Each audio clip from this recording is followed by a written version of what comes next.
ಮಾಡಬೇಕು ಮಾತ್ರ. ಆಯ್ತು. ಅರಸೀಕೆರೆಗೆ BH ರಸ್ತೆ ಹೊಂದಿಕೊಂಡಿರುವಂತಹ ಮುಖ್ಯ ಒಳಚರಂಡಿಯ ವ್ಯವಸ್ಥೆ ನೋಡ್ತಾ ಇರ್ಬೋದು. ಈಗ ಒಳಚರಂಡಿ ವ್ಯವಸ್ಥೆ ತೀರಾ ಪೂರ ಹದಗೆಟ್ಟೋಗಿದೆ.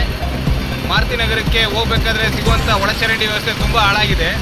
ಇದು ಜಾಸ್ತಿ ದೂರ 50 ಮೀಟ್ರನ್ನ ನೀವು ಸ್ಲ್ಯಾಬ್ ತೆಗೆದು ನೀರು ಹರಿಯುವಂಥ ಜಾಗನ ಕ್ಲಿಯರ್ ಮಾಡಿಕೊಟ್ರೆ, ಕಸ ತೆಗೆದ್ರೆ ಆ ದೊಡ್ಡ ಮಿನುಗುತಾರೆ ಮನೆ ಪಕ್ಕ ಇರುವಂಥ ಒಳಚರಂಡಿಗೆ ನೀರನ್ನ ಸರಾಗವಾಗಿ ಹರಿಯೋಂಥ ಕೆಲಸ ಮಾಡಿಕೊಟ್ರೆ ಸಾಕು, ಈ ಒಳಚರಂಡಿ ವ್ಯವಸ್ಥೆ ತುಂಬ ಕ್ಲೀನ್ ಆಗುತ್ತೆ ಅಂತ ಹೇಳ್ತಾ ಇದ್ದೀನಿ.